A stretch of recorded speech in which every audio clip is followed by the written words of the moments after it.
L'agresseur du président Assimi Goïta est mort suite à sa détention.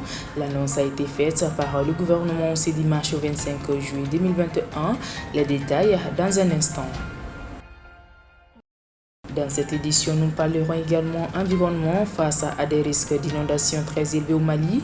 La protection civile, à travers son directeur régional, appelle les personnes vivant dans les nids des fleuves d'évacuer les lieux. Et enfin, la firme Canada In a tenu samedi dernier une conférence internationale à la mairie de Banankabougou. Les échanges étaient axés autour de l'immigration légale au Canada et les conséquences liées à l'immigration clandestine. Mesdames et messieurs, bonsoir. Merci d'être parmi nous sur Liberté Télévision et bienvenue dans ce journal d'information. Comme annoncé dans les titres, l'homme accusé d'avoir tenté le 20 juillet dernier d'assassiner à l'arme blanche le président de la transition, le colonel Assimi Goïta, et qui était depuis entre les mains des services de sécurité, est décédé. Cela fait suite, selon un communiqué du gouvernement, à la dégradation de son état de santé alors qu'il était admis au CHU du Point G. Mariam Keita nous en dit plus.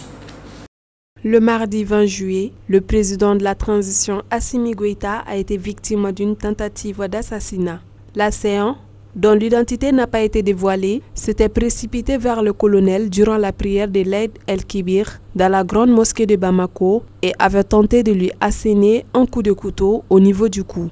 Le colonel Goïta avait reçu immédiatement le soutien de ses gardes du corps qui avaient maîtrisé l'agresseur. Il était sorti indemne de l'attaque. Dans un communiqué rendu public ce dimanche soir, le gouvernement a annoncé le décès de l'agresseur dont l'état de santé se serait dégradé en détention. Selon ce communiqué, une autopsie a été ordonnée pour déterminer les causes de son décès. Et le gouvernement rappelle que toutefois cela ne fera pas obstacle à la poursuite de l'enquête. D'après les autorités, les informations recueillies indiquent qu'il ne s'agissait pas d'un élément isolé. Notons que le gouvernement n'avait jusqu'ici privilégié aucune hypothèse dans un pays meurtri par une violence multiforme depuis des années. Autre chose à présent, des fortes pluies accompagnées des risques d'inondation avaient été annoncés par Mali Météo. En effet, depuis cette annonce, le Mali a connu plusieurs inondations, dont une grave qui a nécessité l'intervention de la protection civile. Notre équipe de reportage s'est rendue à la direction régionale de la protection civile. Reportage. Si la période hivernale est synonyme de fraîcheur et de bien-être pour certains, pour d'autres c'est un moment de calvaire, notamment pour les riverains de la ville de Bamako. En effet, en cette période, certains profitent de la pluie pour déverser leurs ordures ménagères dans la rue ou même dans les caniveaux. Ces déchets finissent leur course en entraînant le courant d'eau devant le domicile d'autrui, qui ensuite engendre des inondations. On est en plein hivernage, la fête s'est bien passée, mais l'hivernage continue. Actuellement, à Bamako, il y a trop de caniveaux et il y a des fosses septiques dans les rues. Il faudra que les parents y songent. Pour les fosses septiques, si on pouvait quand même fermer, c'est mieux. Maintenant, pour les caniveaux, nous devons les curer. Ensuite, demander aux parents de contenir les enfants parce qu'en cas de pluie, les enfants sortent pour aller se laver, faire des bains sous la pluie. Donc, autrefois, on le faisait à Bamako, mais actuellement, là, je pense que vraiment, ce n'est plus la peine de le faire. Parce que vu l'état de la ville, là, ce n'est pas la peine de le faire. Et si un enfant tombe, soit dans une fosse septique ou bien dans l'une de ces caniveaux-là, donc ça va quand même produire un autre phénomène. 100 personnes, on va appeler la prudence civile. Et là, c'est pour aller faire la découverte du corps. Donc là, c'est pas bon. C'est des situations à déplorer. Du début d'hivernage à nos jours, la protection civile est intervenue dans un seul cas de forte inondation, selon son directeur régional. Officiellement, nous avons intervenu à grand degré sur un seul cas. Ça, c'était le cas du 13e arrondissement l'autre jour et alentour. Sinon, pour les autres, là, il y a eu des montées d'eau. Sikoroni, quartier du fleuve, au rond-point de la Nation, quelque part, là, beaucoup quand même à Bamako, il y a eu des montées d'eau, même le cas des Bozo Darada, derrière l'hôtel de l'Amitié, là. Il y a toujours quand même des montées d'eau, mais on n'a pas été sollicité pour inondation. Par ailleurs, le colonel-major Adama Diatigi Diarra invite les citoyens vivant dans les nids du fleuve de quitter les lieux afin de se protéger.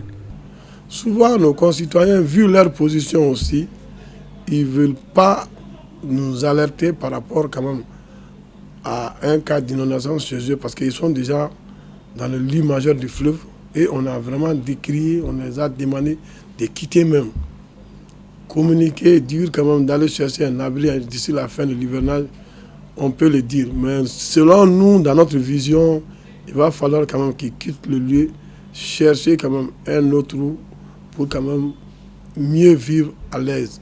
Et maintenant, par rapport au lit du fleuve, ils peuvent quand même venir pêcher et puis retourner à la maison. Ça, c'est idem pour ceux qui sont aussi sur les îles à Sébeningoro. C'est la même chose. Des dispositions sont prises au niveau de la protection civile pour mieux intervenir en cas d'inondation.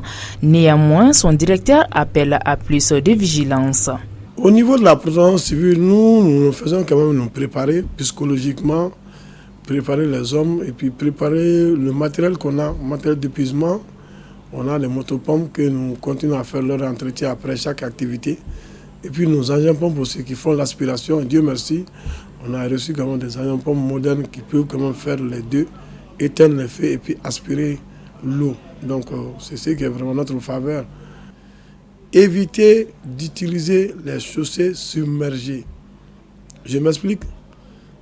La route qui est vraiment utilisable à tout moment, que ce soit en goudron ou bien en latérite là. Mais une fois que vous voyez que l'eau a débordé ou bien l'eau est vraiment là-dessus et que vous ne voyez pas le sous, nous demandons à nos concitoyens d'attendre à ce que l'eau descende pour y passer. Idem pour les ponts aussi, même dans les rues. Moi, par exemple, quand je vais sortir de chez moi, je trouve que vraiment toute la rue est inondée, toute la rue quand même est pleine d'eau.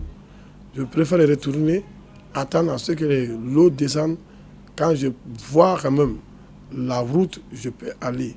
Mais dire que j'ai l'habitude de passer par là et puis continuer, il y a trop de risques. Donc, conclusion, en cas de pluie, il faut avoir un bon abri. Ou bien là où vous êtes, là, au début de la pluie, si c'est vraiment dans une maison, autant attendre la fin de la pluie. Afin d'atténuer les risques pour les personnes, les animaux, les cultures et les biens matériels, le centre météorologique recommande de suivre de près les seuils d'alerte dans les différents sites à haut risque d'inondation et de renforcer la communication des prévisions saisonnières et la sensibilisation des communautés vulnérables. Toujours à la protection civile, en parallèle aux opérations liées aux inondations. Les sapeurs-pompiers ont également intervenu auprès des 60 victimes, cette fois-ci les jours de la fête de Tabaski, où les accidents de la route se multiplient, surtout chez les jeunes. Le directeur régional de la protection civile nous donne le bilan. Il est au micro de nos reporters. Au niveau de la protection civile, on avait quand même pensé à plusieurs activités et puis on a pris les dispositions pour y faire face. Et Dieu merci, ça s'est bien passé. Donc nos éléments ont intervenu sur 59 cas. Et les 59 cas sont détaillés ainsi. Il y a eu quand même des cas de couverture. Ça, c'est le lieu de presse, le lieu où les gens se rassemblent, le lieu d'attraction des enfants et consorts. C'était 14 lieux. Ensuite, on a fait une opération sur une découverte de cadavres. Un nouveau-né, quelqu'un quand même l'avait jeté ailleurs. Donc on a été trouvé qu'il était déjà mort. Ensuite, il y a eu 2 cas de secours à personne. Ça, c'est les gens qui sont pris de malaise en pleine circulation ou bien dans le lieu de rassemblement. Ensuite, il y a eu un cas de tentative de suicide au Grand Marché. C'était un malade qui a voulu quand même se suicider. Ils ont intervenu et Dieu merci, ils sont parvenus à le sensibiliser et puis on l'a amené à ses parents. Ensuite, grosso modo, c'est ça l'intervention de la protection civile. Et puis, bon.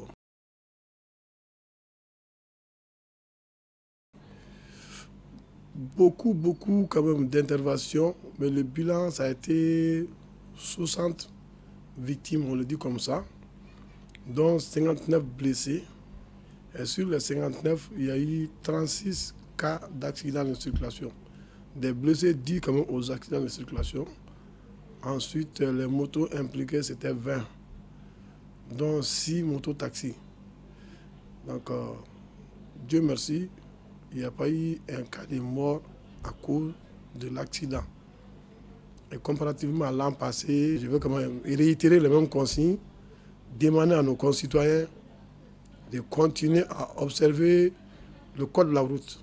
Ceux qui l'ont oublié, qu'il aille quand même se recycler. Mais surtout les motos. Et actuellement, nous avons quand même réparti les motos en 3. Motos qui appartiennent quand même à des particuliers. Ma moto m'appartient, je fais ce que je veux, ou je l'emprunte à quelqu'un d'autre. On leur demande toujours quand même de songer aux autres et puis de songer quand même au respect du code de la route. Il y a les motos-taxis, ce qui est devenu vraiment un phénomène à Bamako. On leur demande de revoir leur comportement, continuer à observer le code de la route, porter le casque, demander à leurs clients de porter le casque.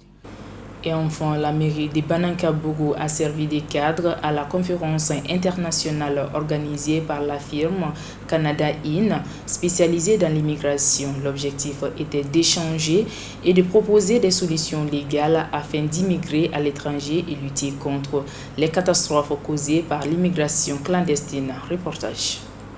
Immigration légale et avantages, immigration illégale et danger, opportunités d'études, de travail et d'affaires au Canada et à l'étranger, quels enjeux? Tel était le thème choisi pour cette conférence internationale organisée par la société Canada In, spécialisée dans l'immigration au Canada. Cette rencontre d'échange et de partage d'expériences était l'occasion de sensibiliser sur les risques et les dangers liés à l'immigration irrégulière et proposer des solutions et alternatives légales. Monsieur Olivier Bowie, immigré au Canada depuis 10 ans, il est le directeur général de Canada In. Il nous explique les raisons qui l'ont poussé à créer cette société.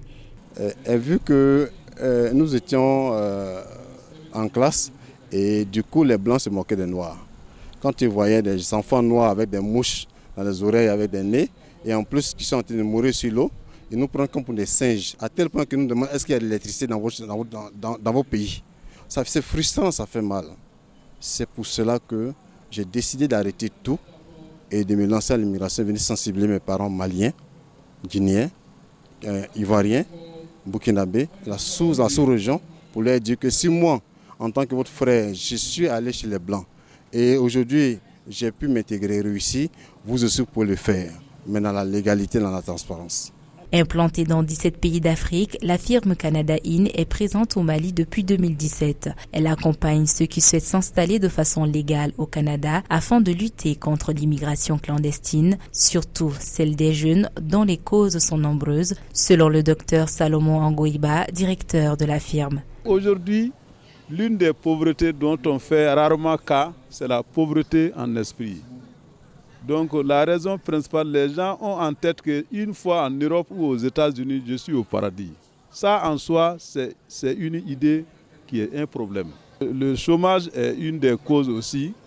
Il y a aussi les raisons économiques. Certains vont là-bas pour faire des affaires contre ce fléau. Donc les conséquences sont nombreuses. La mort, on en a déjà fait cas.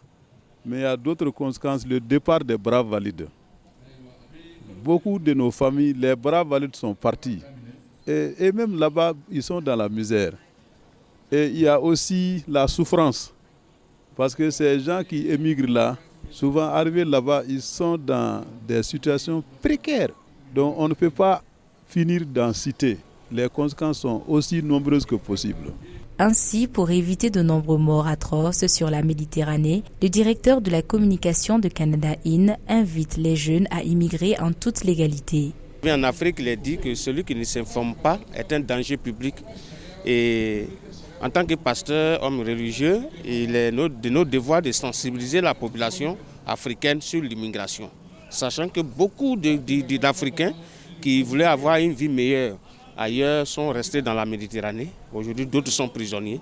Alors, il était important pour nous de toucher le nœud du problème. Et nous disons, en tant qu'hommes de Dieu, qu'il faut aller à la source. La source, c'est Dieu, qui a créé l'homme et qui a mis tout à sa disposition. Et quand nous lisons le Coran et la Bible, nous voyons que plusieurs personnalités dans l'histoire de l'humanité ont immigré, mais ils ont suivi la légalité. Nous voulons encourager la population africaine et la jeunesse africaine à ne plus choisir la voie illégale. La voie illégale mène à la mort. Tous les jours, nous avons nos concitoyens qui nous envoient des messages de détresse, qui sont prisonniers aujourd'hui dans d'autres pays. Au XXIe siècle, un être humain peut prendre un autre être humain africain pour le faire esclave. Nous disons non à l'esclavage. Nous disons non à l'immigration clandestine. Nous disons non à tout ce qui est illégal et nous disons oui à l'immigration légale et réussie pour que l'Afrique soit respectée. L'Afrique est le berceau de l'humanité. En disant que l'Afrique est le berceau de l'humanité, il faut prôner la légalité et il faut le faire selon Dieu. C'est ce message que nous sommes venus véhiculer ici au Mali. La conférence a pris fin par des questions-réponses autour de l'immigration entre l'assistance et les organisateurs. Rappelons que le Mali, comme beaucoup de pays en voie de développement, est confronté à un fort taux d'immigration clandestine de sa population dans les pays développés. L'État est donc fortement interpellé face à cette situation. Ainsi prend donc fait ce journal d'information. Merci de nous avoir suivis et bonne suite des programmes sur la Liberté Télévision.